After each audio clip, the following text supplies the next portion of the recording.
Do you think anybody sits up in their deathbed and goes, geez, I'm glad I didn't stand up at that show that one day?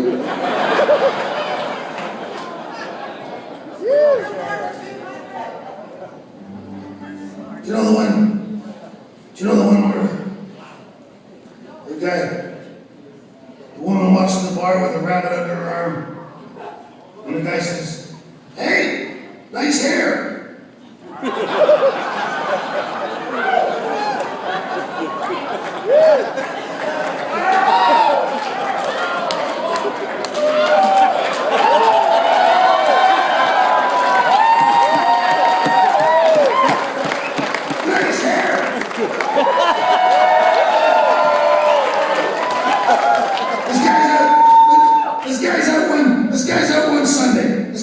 Sunday with his girlfriend, his new girlfriend. He's on the back roads. He comes upon his dead rabbit, stops 10 feet from the rabbit. Gets the little aerosol can from behind the seat, goes, sprays it on the rabbit.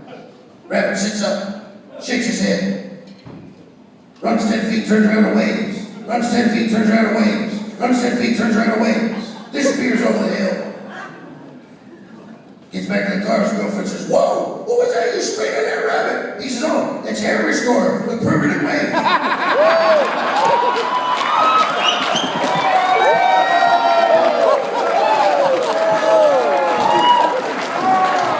don't hear a lot of good rabbit jokes in Dallas, but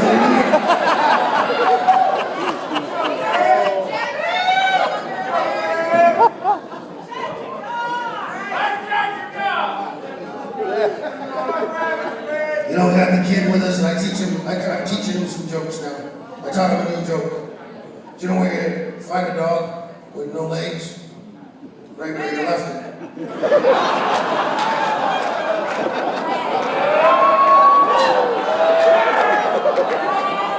Do you know the one, the guy, the snowman walks in the bar and says, do you smell carrots?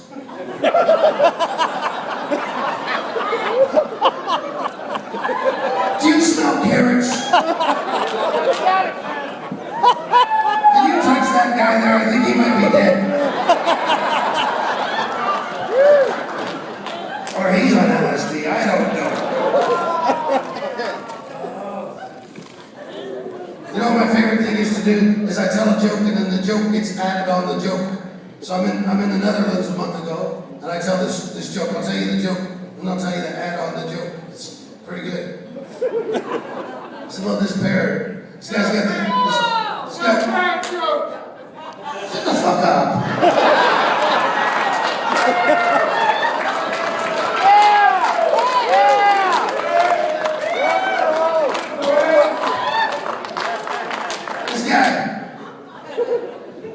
This guy's got this new parrot. The parrot won't shut up. The parrot just talking and talking and talking for 3 days. The parrot just talks. The guy can't stand it. He says, if you don't shut up, I'm going to throw you in the freezer. Puts the thing over the cage. The parrot's talking. Finally, he just grabs the parrot, tosses it in the freezer. 3 hours later, he gets him out. The parrot's just like, shaking. Just shaking.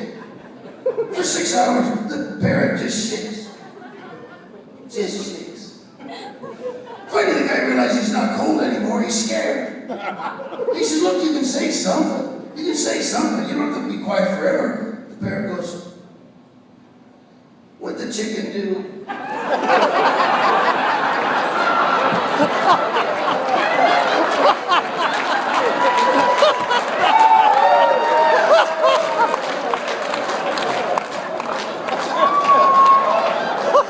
What the chicken do, Dallas?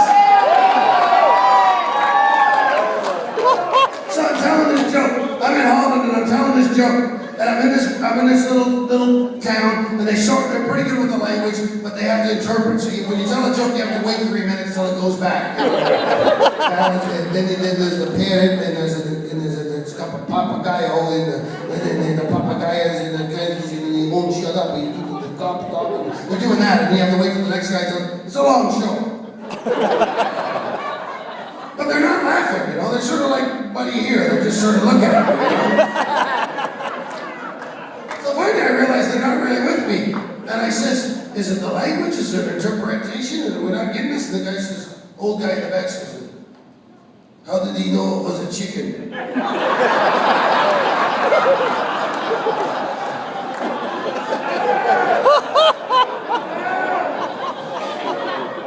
So the same thing happened in England. I'll tell you my new Irish joke. Oh, yeah. Okay. This Irishman walks out of this bar.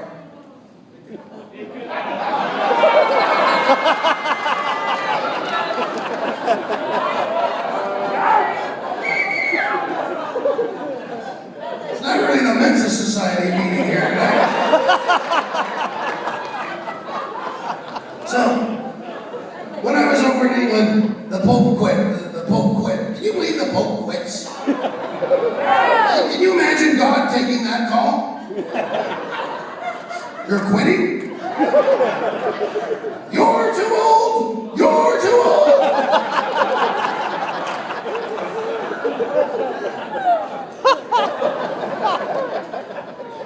So, I was talking about the Pope, and I said, I'd like to tell you a story about the other Pope. Not the new nasty quitting Pope, but the other Pope. And the woman says, Eric? That's funny, Dallas.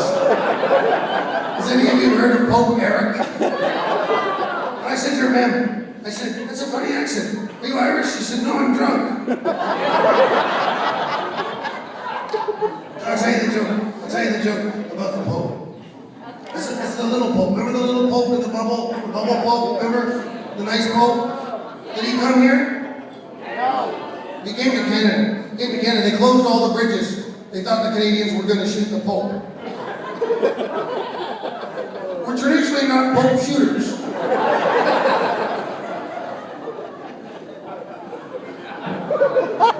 Anyway, the Pope, the little nice Pope is coming to Vegas. And I said, let's play a joke on him. Let's pretend he's Elvis. So the Pope plane lands. And the mayor meets him at the top of the bridge of the plane, at the top of the stairs, and says, Elvis, thanks so much for coming to Vegas. It's going to be fantastic for the town. We're going to raise real estate prices. Everybody's going to want to come here now. Thanks so much. It's going to be great. The Pope goes, Elvis? I'm not Elvis. I'm the Pope. They get him downstairs to the limo. The limo driver's like, Elvis, thanks so much for driving my limo. It's going to be fantastic. I'm putting your picture in the back seat here. You want to raise my fare a little bit? It's going to be good. I put a little sign. I almost wrote in this. He goes, I'm not Elvis. I'm the Pope. I'm the Pope. They get him in a hotel. Said, Elvis, thanks for coming to the hotel. We're putting a statue outside. We're going to raise the room rate. It's going to be fantastic. We'll put your name on the door. The Elvis wing. It's going to be great. He goes, I'm not Elvis. I'm the Pope. I'm the Pope. They get him upstairs. They said, Elvis, look at this. They open the French door. Said, look, we got the round bed, just like you want. We got a few lines of coke over here. We got some Moroccan hash. We got a stock bar. We got a few hookers in the bathroom. And the Pope goes, thank you very much.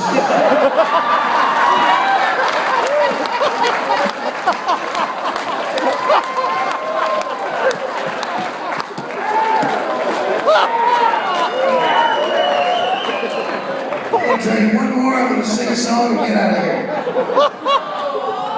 Yeah, I'm tired. I can't tell you where I'm staying tonight, but it's better than all the other westerns.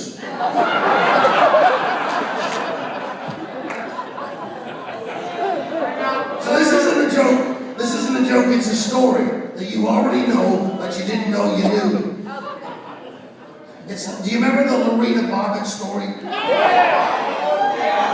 It's a story that women forget, but men remember for a nanosecond every day.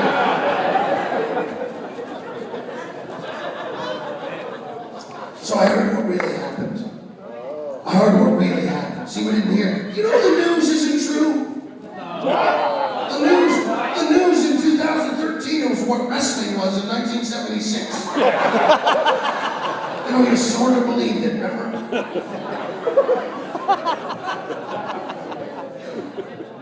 So, remember she cut the thing off and she went for a drive and she threw it out. Remember that whole story? Well, I heard what really happened.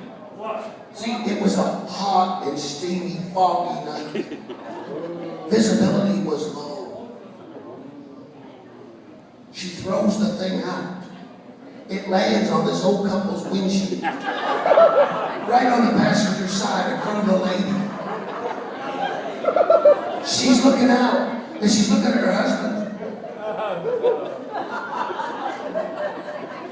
She says, would you look at the size of the dick on that bug?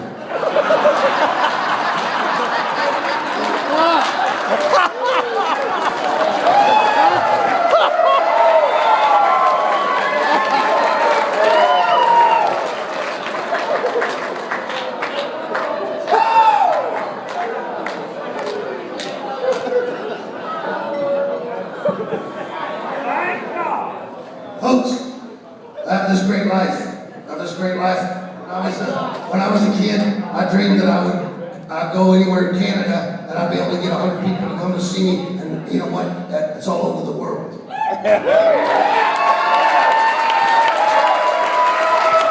All over the world. No matter where I go, Scotland, Australia, there's 100 people. There's always 100 people. And you know what? Walt Disney teaches us to dream big. I'm here to tell you a whole bunch of little dreams is just as good.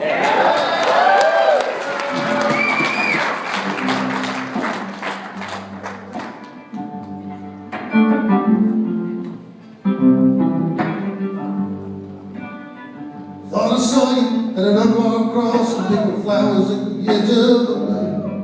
There was dust on my windshield, I was looking in the mirror. I almost got hit by a train.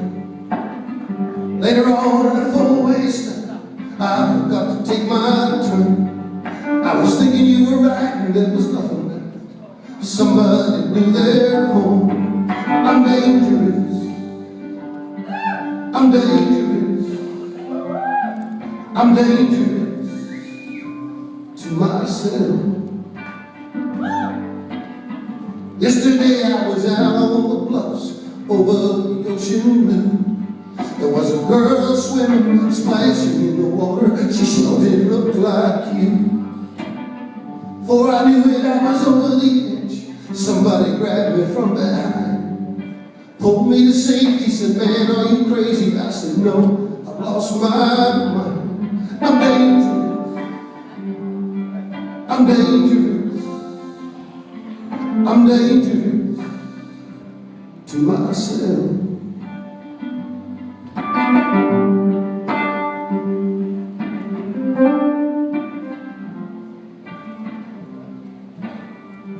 You know what's really nice is we spend so much time on the road and we get to the Granada. There's 6 guys waiting outside. And they help us get the ramp down on that bus, and they help us get the gear out, and they feed us, and take good care of us here. That means a lot when you live on the road.